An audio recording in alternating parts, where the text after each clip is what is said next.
Food and fun టేల్స్కి స్వాగతం అండి. ఈరోజు ఒక మంచి రెసిపీతో మేము ముందుకు వచ్చేసాను. అదే సాబుదానా కిచిడి. ఏకాదశి ఉపవాసాలప్పుడు బాగా వేడి చేసినప్పుడు కూడా ఈ సగ్గుబియ్యంతో కిచిడి లాగా చేసుకొని తింటారండి. అది ఒక గ్లాసు సగ్గుబియ్యం తీసుకొని వాటిని 2 సార్లు కడిగేసి పైన జిగురంతా పోయిన తర్వాత మళ్ళీ ఒక గ్లాసు నీళ్లు పోసేసి దాన్ని మూత పెట్టేసి ఒక 3 గంటల పాటు నానబెట్టేసానండి.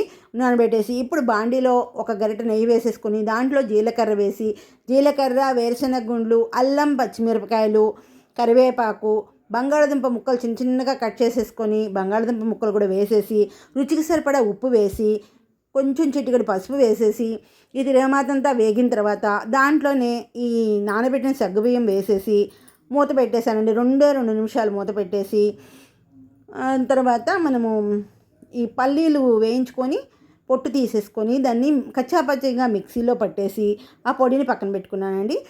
ఇప్పుడు ఈ సగ్గుబియ్యం ఉడికింది కదా, 1 నిమిషం ఉడికిన తర్వాత దాంట్లోనే కొత్తిమీర వేసేసి ఈ పల్లీ పొడి కూడా వేసేసి మొత్తం ఒకసారి తిప్పేసానండి. తిప్పేసి కొత్తిమీరతో గార్నిష్ చేసేసుకొని మొత్తం అయిపోయిందండి.